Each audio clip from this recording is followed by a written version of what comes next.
Hello दोस्तों, स्वागत है आपका आज के इस वीडियो में। दोस्तों, फास्ट टैग के बारे में तो आप सभी जानते ही होंगे। हाँ, बिल्कुल सही समझा आपने।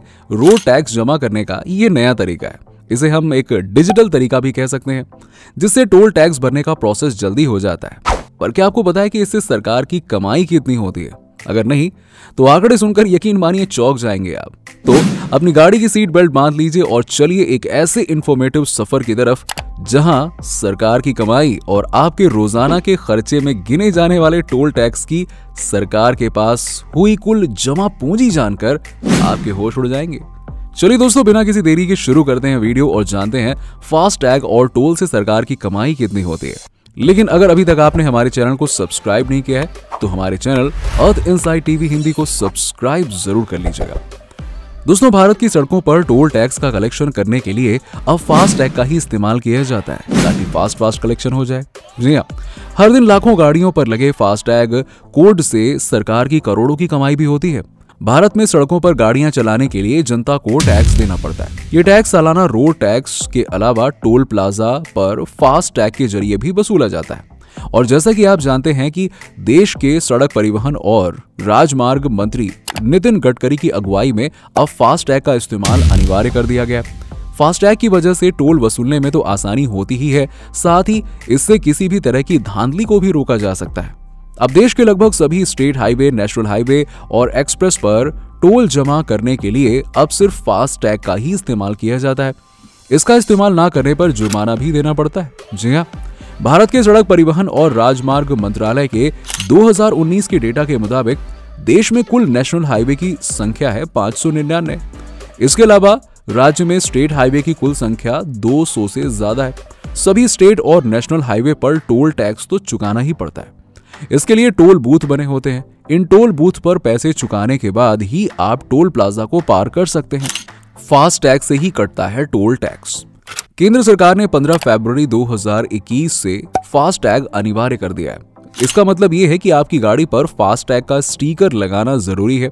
ये फास्ट टैग आपके बैंक खाते या डिजिटल पेमेंट वॉलेट से जुड़ा होता है। टोल प्लाजा पर लगे कोड स्कैनर इस फास्ट टैग को स्कैन कर लेते हैं और जरूरी पैसे आपके खाते से काट लिए जाते हैं। फास्ट टैग अनिवार्य होने से पूरा मामला जो है डिजिटल हो गया। अब ये आसानी से पता चल जाता है कि कितने लोगों ने एक दिन में टोल प्लाजा को पार किया है। साथ ही साथ इसकी भी गिनती आसानी से हो जाती है कि एक दिन में कितने रुपए का टोल टैक्स जमा हुआ है। अब इस बीच में कोई धांधली नहीं होती है कि भाई टोल प्लाजा पे जमा किया, आप टोल वाले सरकार को देंगे, उस बीच में धांधली कर लें। ऐसा नहीं होता है। साथ ही साथ फरवरी 2021 में फास्ट टैग अनिवार्य होने के बाद एक ही महीने में कुल 1841 करोड़ रुपए एक महीने में इकट्ठा हो गए। यानी हर दिन लगभग 60 करोड़ रुपए से ज्यादा की कमाई हुई। आंकड़ों के मुताबिक शुरुआती महीनों में ही देश के सभी टोल प्लाजा को मिलाकर लगभग 12 लाख लेन देन हर दिन हुए।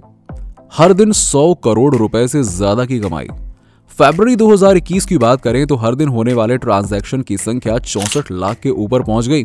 इस हिसाब से हर दिन लगभग 100 करोड़ रुपए टोल टैक्स के रूप में जमा हो रहे थे। इस हिसाब से टोल टैक्स से सालाना कमाई का औसत निकालें तो लगभग 3,65,000 करोड़ रुपए है। हालांकि छुट्टी के दिन पर हाईवे पर टोल टैक्स की कमाई कम होती है, यानी वास्तविक औसत इससे कम ही है। आइए जानते हैं कि अभी NHAI की टोल टैक्स से कितनी कमाई है और अगले 5 सालों में इसके कहां तक पहुंचने का अनुमान है। दोस्तों, नितिन गडकरी ने इसी साल सितंबर महीने में बताया था कि अभी NHAI की सालाना टोल आय 40,000 करोड़ रुपए के स्तर पर है। अगले 5 सालों में यह बढ़कर 1.4 लाख करोड़ रुपए पर पहुंच जाएगी। मार्च 2020 तक देश में NHAI के 566 टोल प्लाजा थे।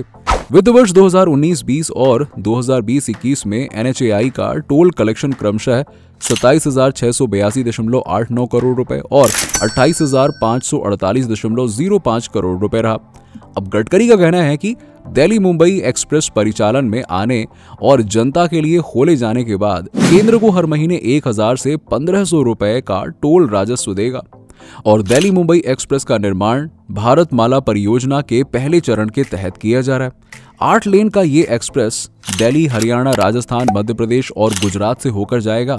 इससे राष्ट्रीय राजधानी से देश की वित्तीय राजधानी के बीच यात्रा का समय मौजूदा से 24 घंटे से घटकर आधा यानी 12 घंटे हो जाएगा।